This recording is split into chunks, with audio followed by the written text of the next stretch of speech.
अस्सलाम वालेकुम दोस्तों, उम्मीद है आप तमाम दोस्त पर खैरियत होंगे। और आज गालिबन काफ़ी अरसे बाद रात के 12:15 बजे आपके रूबरू आने का एक मकसद है कि आपने देखा होगा कि किस तरह से एक नामकूल शख्स ने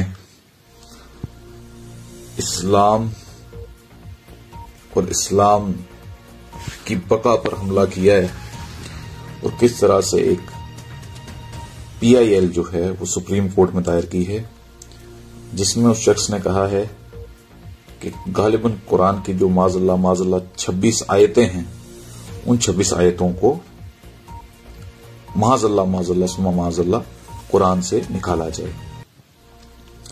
दोस्तों, सुबह से मैं सोच रहा था कि ये कौन से मुसलमान हैं जिनके अकीदों को जंग लग चुके हैं और जो इतने जमीर फरोश हो चुके हैं कि जिनको कुछ भी अब दिखाई नहीं दे रहा, कुछ भी अब सुनाई नहीं दे रहा। दोस्तों, इस वक्त हम एक ऐसे तजज्जुब में हैं कि हमें कुछ भी समझ जो है वो नहीं आ रहा कि ये क्या हो रहा है। क्या ये आखिरी वक्त है जिसमें ऐसे हालात जो हैं वो रोनमा हो रहे हैं, जहां पर लोग जो हैं वो इस तरह की अहमकाना और जहिलाना बातें करके अपने सियासी वजूद को कायम रखने की कोशिशें कर रहे हैं।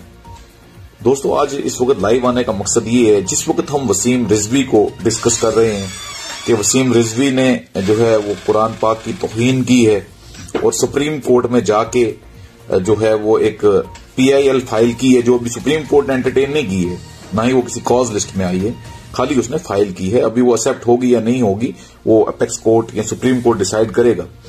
लेकिन दोस्तों, इस बीच एक पिटीशन अश्वनी उपाध्याय ने आज ही सुप्रीम कोर्ट में दाखिल की है, जिसका पसे मंजर जो है वो ये है कि जो एक नारा आपने बखूबी सुना होगा, अयोध्या तो झांकी है, मथुरा अभी बाकी है। तो मथुरा में एक लॉर्ड कृष्ण की जन्मभूमि को लेकर वहां पर भी एक मस्जिद को मिसमार करने के लिए एक पिटीशन जो है वो फाइल हुई है। अश्वनी उपाध्याय भारतीय जनता पार्टी के लीडर ने वो सुप्रीम कोर्ट में फाइल की है, जिसमें मिनिस्ट्री ऑफ होम अफेयर्स को और बाकी कई मिनिस्ट्रीज को जो है आज मैं इसलिए बार बार दोहरा रहा हूं क्योंकि आज ही वसीम रिजवी का बयान आया है, जिसकी अभी कोई भी रेलेवेंस नहीं है। रीजन बीइंग अभी वो सुप्रीम कोर्ट में एंटरटेन नहीं हुई है। फाइल करना इज अनदर थिंग, उसका एक्सेप्ट होना इज अनदर थिंग। हम तो सुप्रीम कोर्ट में अगर अब थोड़ी सी भी गैरत बची है तो वो इसको एक्सेप्ट नहीं करेंगे पिटीशन को। बट दूसरी तरफ जो इंपॉर्टेंट चीज है, वर्शिप प्लेसेस एक्ट जो है हमारा, उसको चैलेंज किया है सेक्शन 2, 3, 4 को अश्वनी उपाध्याय ने अपनी पिटीशन में, और उसमें साफ कहा है कि जिस तरह से बहरूनी लोगों ने आके, इन्वेडर्स ने आके यहां पर कब्जे किए हमारी जमीनों पर और फिर हमारे एक्ट उनका तहफ़्फ़ुज़ कर रहे हैं, तो हमें वो तमाम जगहें जो हैं वो वापस दी जाएं। उसका कुछ रेलेवेंट पार्ट जो है वो मैंने कैप्शन में आपने ऊपर पढ़ा होगा, वो लिखा हुआ है। दोस्तों, जो हम सोच रहे हैं ना, हम लोग आज भी ये सोच रहे हैं कि नमाज बाजू ऊपर बांध के कौन पढ़ता है, नीचे बांध के कौन पढ़ता है, खोल के कौन पढ़ता है, और दुश्मन जो है वो हमारे बाजू काटने में लगा हुआ है। हमको इस चीज को समझना होगा कि वसीम रिजवी, जिसके खिलाफ क्राइम ब्रांच में जो है वो इंक्वायरी चल रही है, जिसने वक्फ बोर्ड का जनाजा निकाला है उत्तर प्रदेश में, और जिसको समाजवादी पार्टी ने अपॉइंट किया था, जो आजम खान का राइट हैंड माना जाता था, और आपने देखा कि जब से इसका केस जो है वो CBI को ट्रांसफर हुआ है, सेंट्रल ब्यूरो ऑफ इन्वेस्टिगेशन को, तब से ये बहुत भिनभिना रहा है और बहुत ज्यादा बकवास इसने वक्तन फवक्तन जो है वो की है, जिसका अहले इस्लाम से कोई ताल्लुक नहीं है। क्योंकि फिरका तो तब आता है ना जब आप पहले मुसलमान हो, जब आप मुसलमान ही नहीं है तो फिरके की तो बात ही नहीं है। और मैं आप तमाम दोस्तों को इस वक्त ज़हमत इसलिए दे रहा हूं कि हमारे लिए बहुत इंपॉर्टेंट है कि हम इस सरकार की कथनी और करनी में फर्क देखें। हमें वसीम रिजवी के बयान पर लगा के दिन पूरी वसीम रिजवी को चैनल्स पे, न्यूज़पेपर में, सोशल मीडिया पे डिस्कस करवा के हम में डिवाइड किया जा रहा है, और दूसरी तरफ सुप्रीम कोर्ट में पिटीशंस फाइल करके जो है वहां से और ये नोटिस इशू हो रहे हैं। ये बहुत ज्यादा समझने की जरूरत है हमें इस चीज को। ये गवर्नमेंट हमें दिखाएगी कुछ और करेगी कुछ। हमें बहुत मुहतात रहने की जरूरत है। हम लोगों को आपस में इत्तेफाक का मुजाहरा करना है, इत्तेहाद का मुजाहरा करना है और एक उम्मत बन के रहना है, क्योंकि मेरे रसूल ने कल शब महराज आपने की है, मेरे रसूल ने रब्बे हुबली उम्मती कहा है। किसी फिक का नाम लेके कभी रसूल ने दुआ नहीं की है, अपनी उम्मत के लिए दुआ की है हमेशा। मेरी आप तमाम दोस्तों से मोहब्बाना गुजारिश है, ये प्रोपेगेंडा है जिन ताकतों का है, वो भी उनको भी आप जानते हैं। इस प्रोपेगेंडे से बचने का मैं आपको एक मौसर हल दे रहा हूं कि आप डेली जो है अब लाइव लॉ या ऐसी कितनी भी हमारी जो लॉ की साइट्स हैं, सुप्रीम कोर्ट्स की साइट है, उन पे रुजू करें, उनको जो है फॉलो करें और आप देखते रहें कि डे टू डे डेवलपमेंट्स क्या हो रही हैं हमारे इंडिया में। जिस तरह से पिछले कई वर्डिक्ट्स आए हैं सुप्रीम कोर्ट के, जिस तरह से आज भी कई ऐसी फाइल्स हैं जो धूल चाट रही हैं सुप्रीम कोर्ट में, कई पिटीशंस हैं, कई PILs हैं जो सुप्रीम कोर्ट में धूल चाट रही हैं।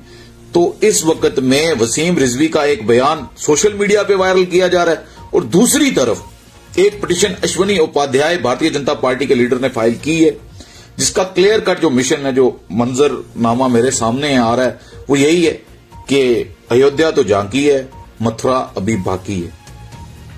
तो बड़ी लड़ाई लड़ने के लिए बड़े फैसले करने होते हैं और बड़े फैसले करने के लिए आपको कम से कम ये जहन में होना चाहिए कि ये लोग हमें कहां उलझा के और कौन सा मकसद अपना निकालना जा रहे हैं। अगर आपको कोई शक हो, मैं कोशिश करूंगा कि वो जो लिंक है वो भी मैं यहां पे शेयर करूं। इस वक्त मेरा आपके सामने आने का यही मकसद था, रात को गालिबन 12:30 बजे, कि इस चीज को समझने की बहुत जरूरत है।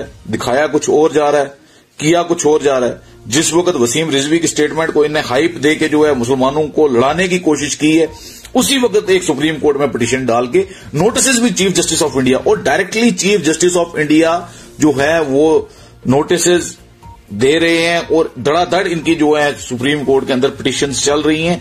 बहुत मोहतात रहने की जरूरत है। जितने भी हमारे लोग अभी देखेंगे या जो देख रहे हैं, मेरी तमाम दोस्तों से गुजारिश है कि आप वीडियो को शेयर कीजिएगा ताकि ये मैसेज जो है ये हमारे जो जी शऊर लोग बैठे हुए हैं, जो अभी तक खामोश हैं, उन तक पहुंचे। और कम से कम अगर किसी मौजन का काम अजान देना होता है, कोई नमाज पढ़ेगा तो अपनी कब्र में जाएगा, नहीं पढ़ेगा तो अपनी कब्र में जाएगा। उसी तरह अगर मैं लॉ नोइंग हूं, मेरा भी ये फर्ज है कि मैं अपने लोगों को जो है वो सच बात जो मेरी समझ नाकस समझ में आती है वो बता दूं। आगे उसको कैरी फॉरवर्ड करना है या नहीं करना है, यू आर द बेस्ट जज। आप खुद उस चीज का मुआवजा करें और अगर आपको लगता है कि इस बात को हमें फॉरवर्ड करना चाहिए तो आप जरूर करें। ये बात कहने के लिए मैं इस वक्त लाइव आया हूं कि इस चीज को समझने की बहुत सख्त जरूरत है कि जिस वक्त सुब्रमण्यम स्वामी का एक बयान है, जो मेंबर पार्लियामेंट है राज्यसभा में भारतीय जनता पार्टी के, कि क्लियर कट एजेंडा है, हमें मोदी जैसी एक इमेज चाहिए थी जिसपे हिंदू लोग इकट्ठे हो सकें, वो हमें मिल गई। आज की डेट में हमारा एक ही एजेंडा है, हिंदुओं को जोड़ो, मुसलमानों को तोड़ो, और वो बहुत अच्छी तरीके से उसमें कामयाब हो रहे हैं। इस चीज को समझने की जरूरत है। और आज जब हम लोग ये डिस्कस कर रहे हैं क्या होगा कैसे होगा, तो मेरी कैप्शन भी आप पढ़ लीजिए। अगर आप कहेंगे तो मैं जरूर लिंक भी इस वीडियो में डालूंगा नीचे, जहां पे आज सुप्रीम कोर्ट में एक पिटीशन दायर की गई है और उस पिटीशन का मकसद ये है कि अयोध्या तो झांकी है, मथुरा अभी बाकी है।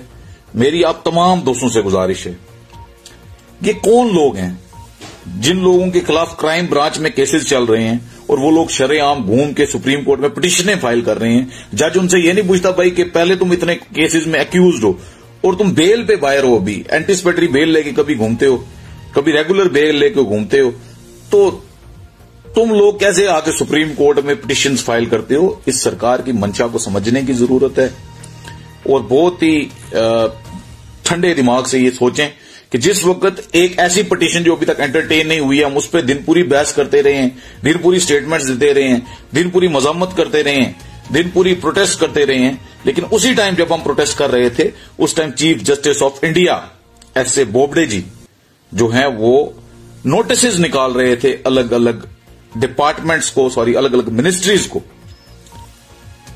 अश्वनी उपाध्याय भारतीय जनता पार्टी के लीडर हैं जिनने पिटीशन फाइल की है।